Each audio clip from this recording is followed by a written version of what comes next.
ဒီစကားလေးရဲ့နာမည်ကတော့ The Black ဖြစ်ပြီး2024ကမှထွက်ရှိထားတဲ့ Action Drama စကားကောင်းလေးတစ်ကားပဲဖြစ်ပါတယ်။ဇလန်းစာမှာတော့1846ခုနှစ်ကာရစ်ဘီယံပင်လယ်ပြင်မှာပင်လယ်ဓမြခေတ်ကုန်းဆုံးကနေခြင်းကိုပြသထားပါတယ်။ပင်လယ်ဓမြသင်္ဘောတစ်စီးဟာကုန်သည်သင်္ဘောတစ်စီးကိုလိုက်လံတိုက်ခိုက်ပြီးအပိုင်စီးလိုက်ကြတယ်။ကုန်သည်သင်္ဘောကပတိန်ပေါ်တန်ကအရှုံးမပေးဘဲပြန်လည်ခုခံခဲ့ပေမဲ့လူဝင်အားချင်းမမျှတတာကြောင့်နောက်ဆုံးမှာတော့ဖမ်းခံလိုက်ရရှာတယ်။ဓမြကောင်းဆောင်ကော်နာကတော့ရက်ဆက်ကြမ်းကြုတ်သူပြီးဖမ်းမိတဲ့သူတွေကိုတပ်ဖြတ်ပြီးရွှေလုံးလုံးရဲ့တဲလုံစာကိုရှာဖွေတွေ့ရှိထားပါတယ်။အဲ့ဒီတဲလုံစာကတော့ Cayman Brac ဆိုတဲ့ကျွန်းစီကိုဦးတည်နေတာပါ။6ရက်ကြာပြီးတဲ့နောက်မှာတော့ကျွန်းတစ်ခုပေါ်မှာအာဆယ်ဆိုတဲ့အမျိုးသမီးကပင်လယ်ပြင်ကိုငေးကြည့်ရင်သူ့ယောက်ျားပြန်မလာသေးလို့စိတ်ပူနေရတယ်။သူ့မှာခြေထောက်မတန်တဲ့သားလေးအိုက်ဆက်ဆက်ရှိနေပါတယ်။တညမှာတော့အာဆယ်တို့အိမ်ကိုဓမြတွေဝင်ရောက်စီးနှင်းကြပါတယ်။အာဆယ်ကတာမန်မိန်းမသားမဟုတ်ပဲတိုက်ရိုက်ခိုက်ရကျွမ်းကျင်သူဆိုတော့တာပြစ်သူကိုကြမ်းမိအောင်မှာဝတ်ထားပြီးတနက်တွေထုတ်ထားတွေဆွဲပြီးဓမြတွေကိုပြန်ချတာပေါ့ဗျာ။ဒါပေမဲ့လူရင်းမမျှတော့သူလည်းဖမ်းခံလိုက်ရပြန်တယ်။ဓမြတွေကအာဆယ်ကိုကြိုးပေးတတ်ဖို့လုပ်နေတော့ပုံနေတဲ့သားလေးအိုက်ဆက်က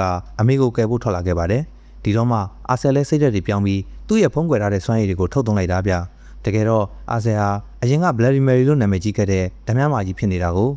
သူကဓမြစကားတွေပြောကျိုးကိုဖြတ်ပြီးရောက်လာတဲ့ဓမြတွေကိုတယောက်မကြအကုန်ရှင်းပစ်လိုက်တာဗျ။အဲ့ဒီအချိန်မှာပဲဓမြကောင်းဆောင်ခေါ်နာကိုတိုင်းကျုံးမော်ကိုရောက်လာပြီးရွာကိုမိရှို့လူတွေကိုတပ်ပြတ်ပြီးအာဆယ်ကိုလက်ရှာပါတယ်။အာဆယ်တို့မိသားစုထွက်ပြေးကြရင်သူတို့ကိုကူညီပေးတဲ့ဖုန်ကြီးဘရက်တွေလည်းကော်နာလက်ချက်နဲ့အသက်ခံရရှာတယ်။ကော်နာကအာဆယ်ကိုဖမ်းမိဖို့အတွက်သူ့ယောက်ျားပေါ်တန်အသက်ရှင်လျက်ရှိနေသေးကြောင်းရွှေတွေနဲ့ပြန်လဲမယ်ဆိုပြီးတော့ကမ်းလှမ်းလာတယ်။ညဘက်ချိန်ထားတဲ့နေရာကိုရောက်တော့အာဆယ်ကညာဆင်ပြီးတိုက်ခိုက်ပါတယ်။ဒါပေမဲ့ကန်ဆိုးကျင်တော့တိုက်ပွဲကြမှာအာဆယ်ရဲ့ယောက်ျားပေါ်တန်ကအာဆယ်ကိုကာကွယ်ရင်းအသက်ခံလိုက်ရပြန်တယ်။အာဆယ်ကတော့ရွှေတွေပါတဲ့တက်တာကိုဖောက်ခွဲရန်ဆောင်ပြီးထွက်ပြေးလွတ်မြောက်သွားခဲ့ပါတယ်။အာဆယ်ကဝမ်းနဲ့ပူဆွေးချိန်မရပဲတားနဲ့ညမာလေးကိုလျှို့ဝှက်ကူတစ်ခုတည်းခေါ်သွားပြီးနောက်ဆုံးတိုက်ပွဲအတွက်ပြင်ဆင်တော့တာပေါ့။ဓမြတွေကိုလည်းဝင်လာတဲ့အခါမှာတော့အာဆယ်ကအမောင်ရိပ်ခိုပြီးဓမြတွေကိုတယောက်ချင်းလိုက်လံရှင်းပစ်လိုက်တယ်။ဇလန်းဆုံးမှာတော့ဓမြကောင်းဆောင်ကော်နာနဲ့အာဆယ်တို့တောင်ကပင်ရန်အထက်မှာအဆုံးဖြတ်တိုက်ပွဲဆင်နွှဲကြပါတယ်။အာဆယ်ကအရေးနှိမ့်နေသလိုဖြစ်နေပေမဲ့ညမာလေးအဲလစ်ဇဘက်ရဲ့ပြစ်ကူကြောင့်ကော်နာကိုအနိုင်ယူလိုက်နိုင်ပြီးသူ့ရဲ့အတိတ်ဆိုးကြီးကိုအဆုံးသတ်လိုက်ပါတယ်။နောက်ဆုံးမှာတော့အာဆယ်တို့မိသားစုလွတ်မြောက်သွားပြီး